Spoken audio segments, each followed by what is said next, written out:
न रखते हुए सीधे तौर पे आमंत्रित करना चाहूंगा और ये बताना चाहूंगा कि आज बड़ा सौभाग्य का दिन है कि आज हमारे क्षेत्र की धरती पर हमारे गांव में दिल्ली से चल करके बहुजन समाज पार्टी में राष्ट्रीय उपाध्यक्ष, नेशनल कोऑर्डिनेटर,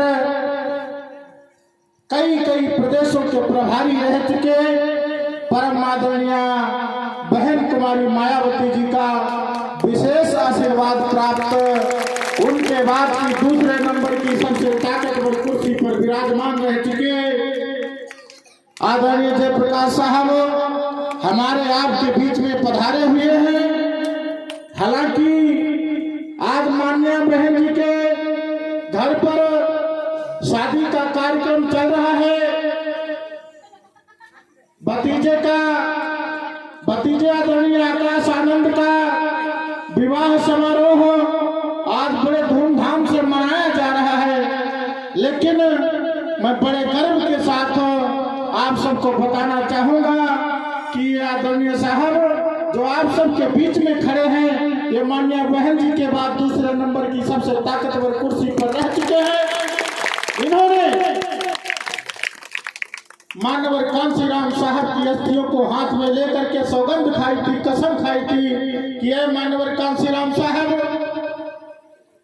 मैं आपके जाने के बाद ये सौगंध लेता हूँ, ये कसम खाता हूँ कि मैं इस दबे कुचले समाज को ऊपर उठाने के लिए, इसको उन्नति के शिखर पर पहुंचाने के लिए आज के बाद कभी अपने घर को वापस नहीं जाऊंगा। मैं आपकी तरह से कभी शादी नहीं करूंगा, मैं आप ही की तरह से कभी धन संचय नहीं करूंगा और कभी भी मृत्यु भोज, शादी समारोह इत्यादि जो कर्मकांड इत्यादि जो संस्कार होते रहते हैं, ऐसे संस्कारों में कभी नहीं जाऊंगा। साहब उधर से गुजर रहे थे, हम लोगों को पता चला, भाई आदरणीय मुन्नालाल जी को पता चला, इन्होंने कहा कि आज हमारे यहाँ कार्यक्रम हो रहा है, साहब दिल्ली जा रहे हैं, लखीमपुर खीरी जा रहे हैं, तो क्यों ना आज यहाँ कार्यक्रम में उपस्थिति दर्ज करा दे, सबसे मुलाकात हो जाए, सबसे भेंट हो जाए। तो उनका अनुरोध स्वीकार करके आदरणीय साहब आप सबके बीच में पहुंचे हुए हैं। मैं उनको बड़े अदब के साथ आमंत्रित करना चाहूंगा कि साहब आप सबके बीच में अपने विचार रखें। उससे पहले आप सब लोग उनका जोरदार ताली बजा करके स्वागत करने का काम करें। आदरणीय धन्यवाद चौधरी साहब का।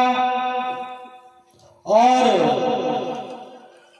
हमारी जो एक कथावाचक टीम जिनके नेतृत्व में ये कार्यक्रम चल रहा है, इस पूरी टीम का धन्यवाद करते हुए मैं लगभग आधा पौना घंटे से देख रहा था और मैं सोच रहा था कि कितने ज्यादा सिपाही हैं ये लोग, अपनी जान को हथेली पे रख करके इस देश की व्यवस्था के खिलाफ जो आवाज उठा करके आप लोगों को सही रास्ते पे लाने के लिए जो काम करते हैं, तो मैं इनको भी धन्यवाद करता हूं। सम्मानित साथियों, अपनी बात शुरू करने से पहले इस दुनिया में जिन्होंने भी मानवता के कल्याण के लिए काम किया, बुद्ध, कबीरदास, रविदास, फूले साहू, बाबा साहब और मान्यवर साहब कांसीराम जी जैसे महापुरुषों को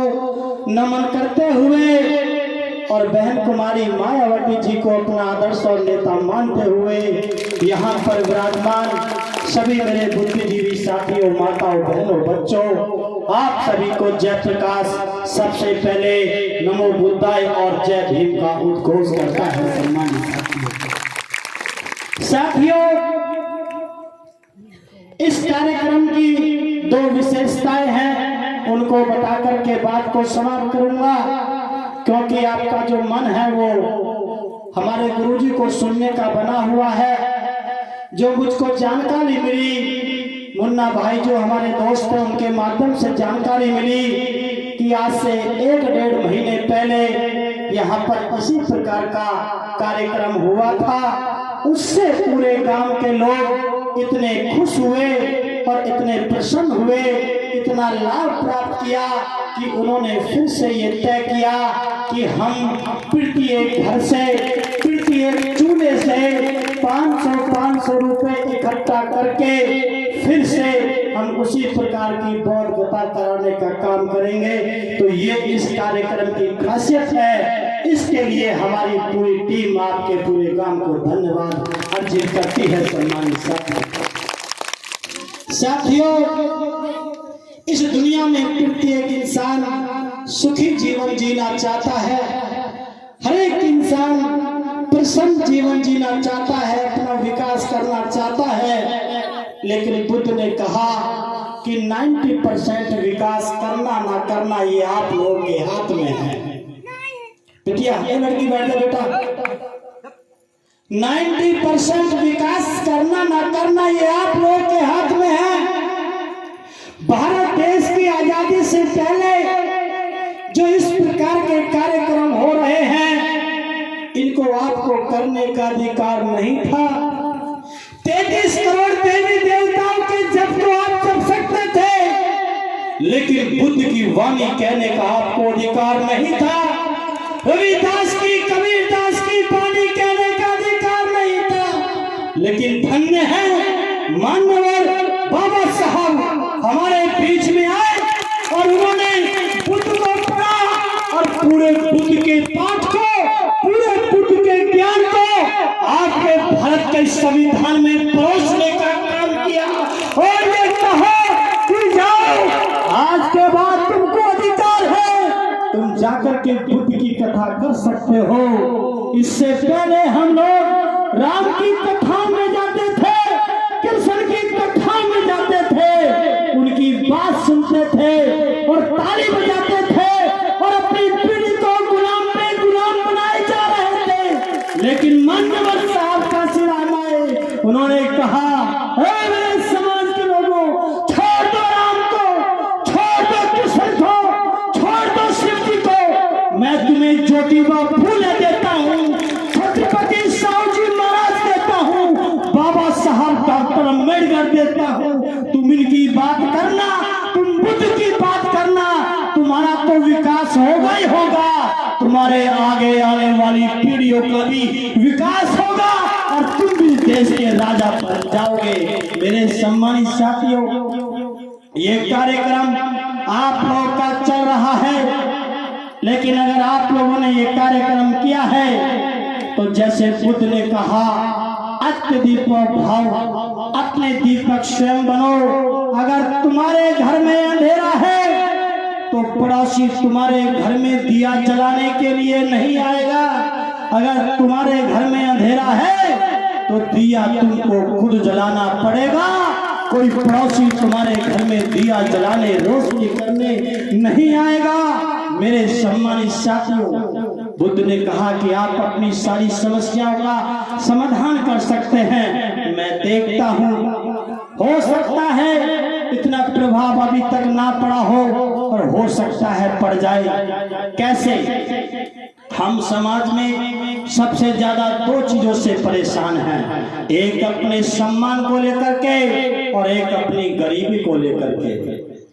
हम सम्मान को लेकर के परेशान हैं कि हमें सम्मान वो मिलना चाहिए जो सबको मिलता है, और एक हम अपनी गरीबी को लेकर के परेशान हैं। ये दोनों चीज आपके हाथ में है। बाबा साहब के द्वारा संविधान लिखने से पहले आपके हाथ में ये चीजें नहीं थी, लेकिन बाबा साहब के संविधान के बाद आपके हाथ में आई। आज सम्मानित साथियों, मैं देखता हूँ आज किसी का भी चेहरा देख लो, हमारे साथी लोग, हमारे साथी आपको बताते होंगे भगवान बुद्ध के 5 शील होते हैं, त्रिशरण होते हैं, अष्टांगिक मार्ग होते हैं। पूरी दुनिया में जितने लोगों ने भी विकास किया है, पूरी दुनिया में जितने देशों ने भी विकास किया है, वो केवल बुद्ध के रास्ते पे चल करके विकास किया है, इसके अलावा और कोई रास्ता नहीं है।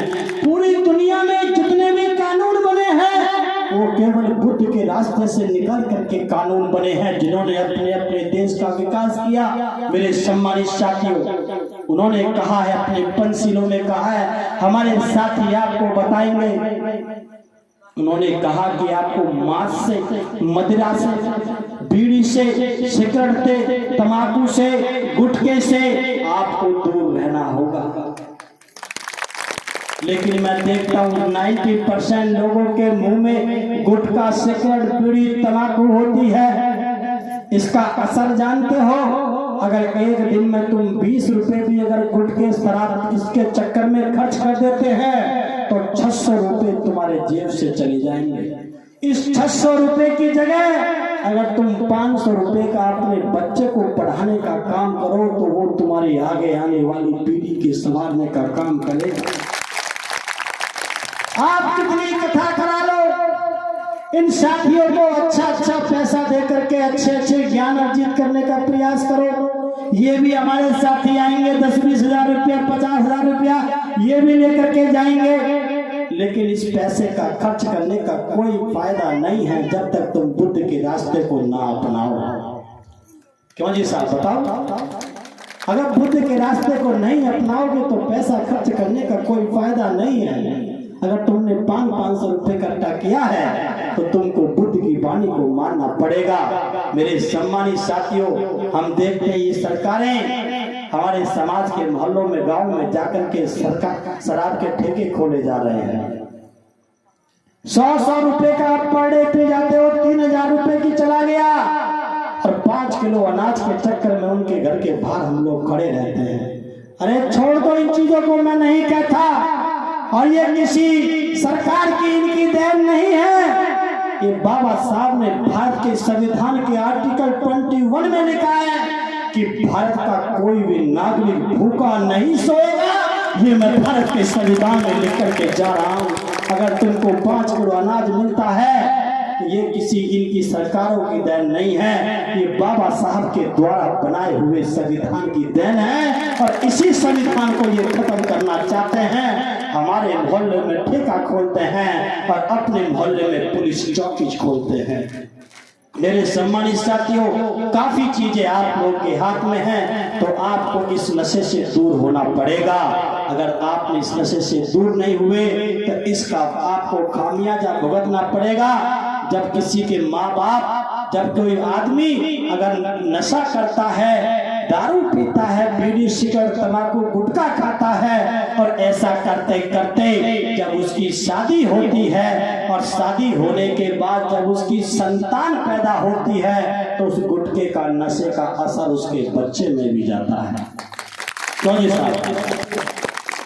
उसके बच्चे में भी जाता है, और जब बच्चा 12-13 साल का होता है तो उसके अंदर से हुड़क उठती है, तो वो भी तुमसे छिपके गुटखा खाने का प्रयास करता है, बीड़ी सिगरेट पीने का प्रयास करता है। और तुम अपने बच्चे को क्या सुधारोगे जब तुम खुद बिगड़े हुए हो?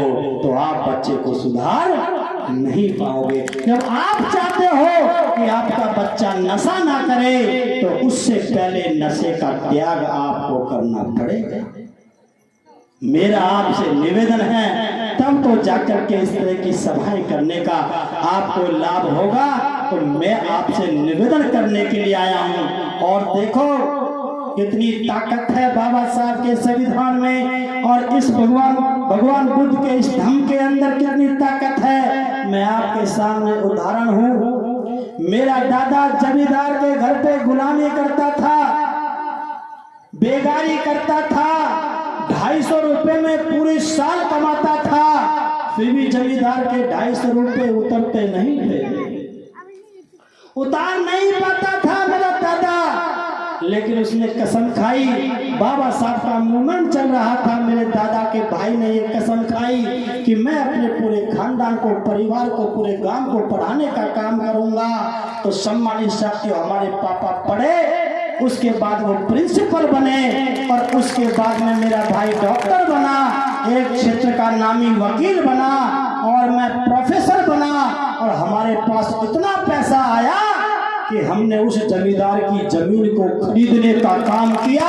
और सम्मानित साथियों, जब बहन जी ने सफाई कर्मचारी की वैकेंसी निकाली तो उसके पोते को झाड़ू लगाने वाली हमने सफाई कर्मचारी की नौकरी में भर्ती कराया और अपने चाचा के लड़के को सुपरवाइजर बनाया और ये कहा कि तू कोई नौकरी नहीं करेगा, केवल जाके देख कि ये जमींदार का पोता, ये उसका नाती झाड़ू लगा रहा है या नहीं लगा रहा है। ये तुम्हारी शिक्षा की ताकत है, ये तुम्हारे संविधान की ताकत है, ये राजनीति की ताकत है। राजनीति करना सीखो मेरे समाज के लोगों।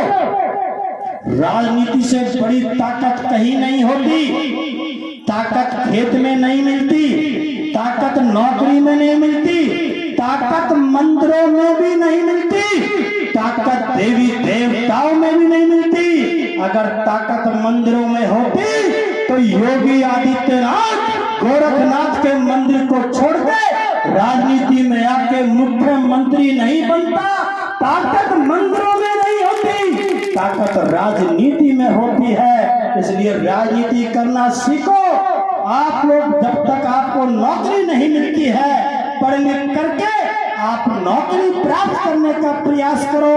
और अगर आपको नौकरी मिल जाए तो बाम सेफ में काम करना, और नौकरी ना मिले तो बहुजन समाज पार्टी में काम करना।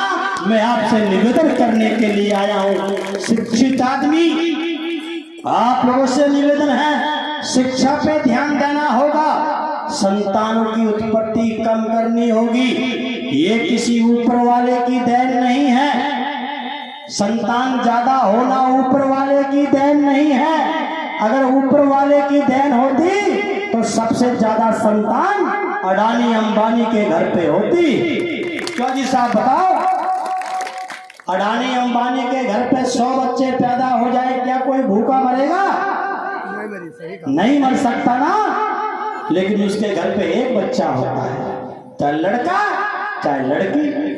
टाटा बिरला डालमिया अडानी अंबानी मोदी पोदी जितने भी हैं, केवल एक बच्चा। अगर लड़की पहली हो गई तो खत्म। क्यों? अगर दूसरा बच्चा पैदा हो गया तो प्रॉपर्टी 50-50 दो हिस्सों में बट जाएगी, तो अमीरी से नाम नीचे चला जाएगा। तो मेरे सम्मानित साथियों, संतानों की उत्पत्ति कम करो, ये अपने हाथ में है। और उन बच्चों को पढ़ाओ। इस दुनिया में अगर पढ़ लिख करके तैयार हो गया तो पूरी दुनिया एक तरफ और पढ़ा लिखा व्यक्ति एक तरफ, पूरी दुनिया उसको गुलाम नहीं बना सकती, उसे दबा नहीं सकती। इसलिए सम्मानित साथियों, शिक्षा के बारे में इसीलिए तो विद्वानों ने कहा कि शिक्षा वो शेरनी का दूध है, जो पिएगा वो दहाड़ने का काम करेगा। इसलिए मेरे सम्मानित साथियों, जो आपके हाथ में है इतना तो आप लोग काम करो। जैसे हमारे साथी लोग बताते रहते हैं, हमारी माताएं बहनें काफी मात्रा में, हालांकि इधर तो काफी सुधार है, हमारी माताएं बहनें देवी के जगराते हम लोग करते थे।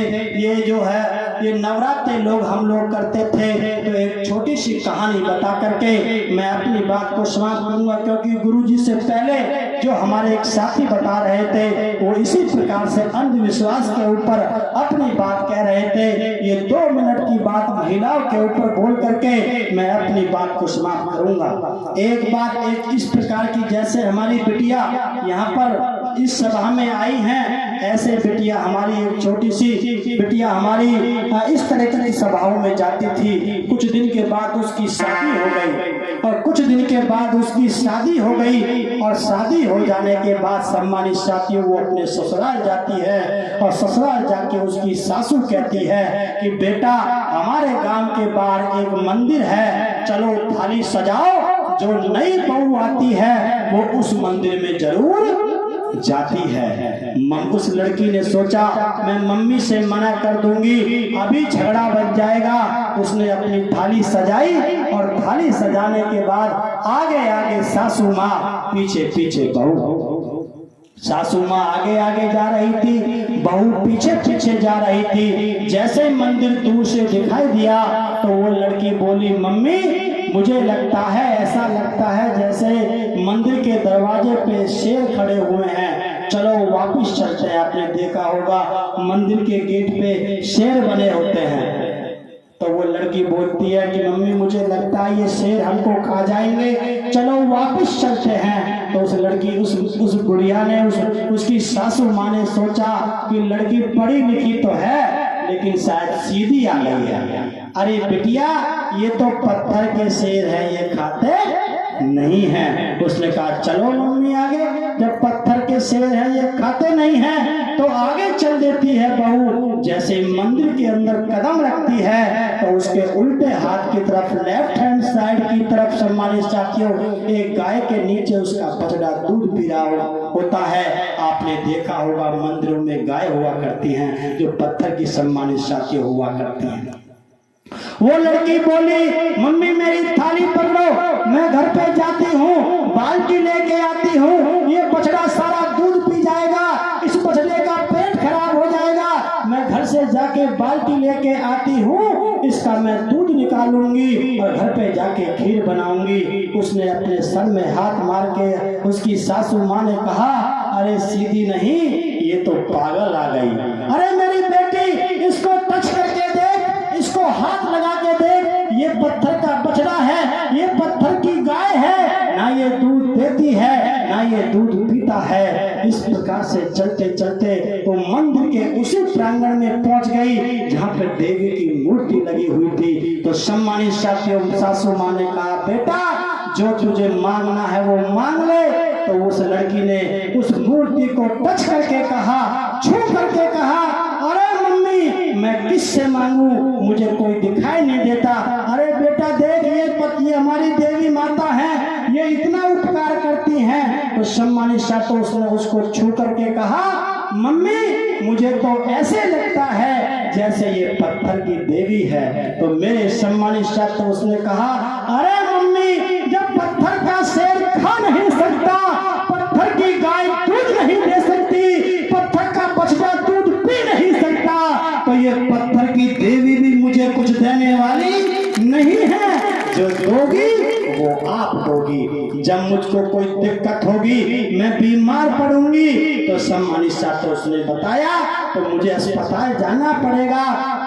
जब मैं अस्पताल जाऊंगी तो मेरी हेल्प आप करोगी, तो मेरी देवी आप हैं, ये पत्थर की देवी मेरी देवी नहीं है। लेकिन इस देश में क्या होता है, जो असली बहन बेटी माँ बहू वाइफ जो असली देवी के रूप में हमारे बीच में है, उस पर हम डंडा चलाते हैं और नकली देवी पत्थर की देवी पे हम लड्डू चढ़ाते हैं। अगर नकली देवी पे लड्डू चढ़ाएंगे और असली देवी पे हम डंडा चलाएंगे तो हमारा विकास कभी नहीं हो पाएगा।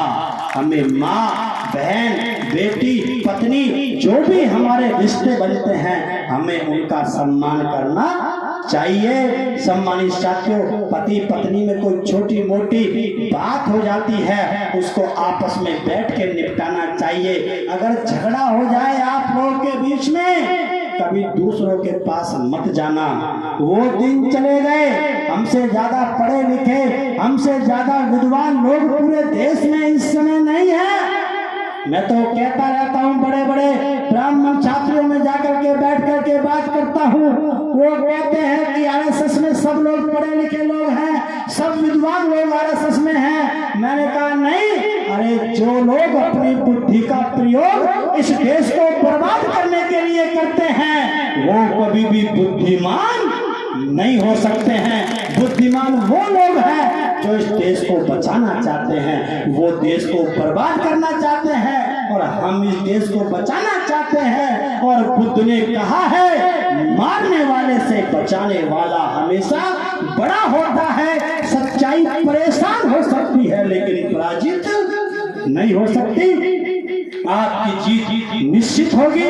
हमें इसी रास्ते पे चलना है। हमारे बड़े बड़े अच्छे अच्छे महापुरुष हमारे बीच में हुए हैं, उनको भी आपको पढ़ना है, बच्चों को पढ़ाना है, नशे से आपको दूर रहना है। इस नशे को डालने के लिए दूसरे लोग हमारे बीच में नहीं आते, ये हमारी खुद की उपज है। इस पैसे को बचाना है, बच्चों की शिक्षा पे, बच्चों के स्वास्थ्य पे, अपने घर पे लगाना है। आप सभी साथियों का बहुत बहुत धन्यवाद, आप लोग यहाँ पे आए और राजनीति का आप लोगों को ध्यान रखना है।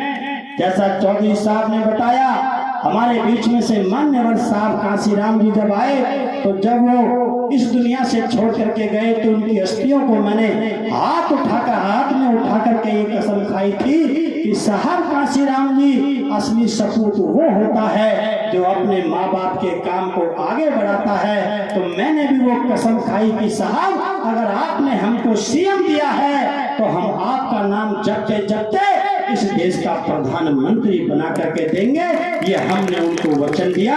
तो आने वाले चुनाव में आप लोगों से निवेदन है, सभी लोग अब धीरे धीरे हटते जा रहे हैं, कांग्रेस भी खत्म होती जा रही है, आपको पता भी है, सब कुछ आप देखते रहते हैं। तो आपसे निवेदन है राजनीति का भी ध्यान रखें, अपने समाज का, अपने घर का, अपने शरीर का भी ध्यान रखें। याद रखना, जो व्यक्ति अपने शरीर से प्यार नहीं कर सकता वो इस दुनिया में किसी से भी प्यार नहीं कर सकता। इस फेफड़े को, इस दिल को, इस किडनी को, इस लीवर को बदलने के लिए लोग करोड़ों करोड़ों रुपए खर्च कर देते हैं और हम नशे के माध्यम से, गुटखे के माध्यम से, इसके माध्यम से खराब करते हैं। तो जो व्यक्ति अपने इन पार्ट्स को प्यार नहीं कर सकता वो व्यक्ति कभी दुनिया में किसी दूसरे को भी प्यार नहीं कर सकता। तो मेरा आपसे निवेदन है, बुद्ध को पढ़ें, बाबा साहब को, साहब कांशीराम जी को पढ़ें और घबराए नहीं। जब हम वहां से निकल करके यहाँ तक आ गए हैं तो आगे का सफर भी हम लोग तय करेंगे और मंजिल पे पहुंचने का काम करेंगे। आप सभी साथियों का बहुत बहुत धन्यवाद, पूरी टीम का बहुत बहुत धन्यवाद। 10 मिनट का समय मुझे जो हमारे साथी हैं उन्होंने दिया, आपका बहुत बहुत धन्यवाद करते हुए अब मैं निवेदन करता हूं कि मैं अभी हम लोग यहाँ से जाएंगे, उसके बाद में हम लोग, आप लोग आराम से इसका एंजॉय करें, इसको आप लोग समझें। इसी के साथ मैं अपनी वाणी को विराम देता हूँ। जय भीम, जय भारत, जय कांशीराम, जय बसपा, नमो बुद्धाय, धन्यवाद।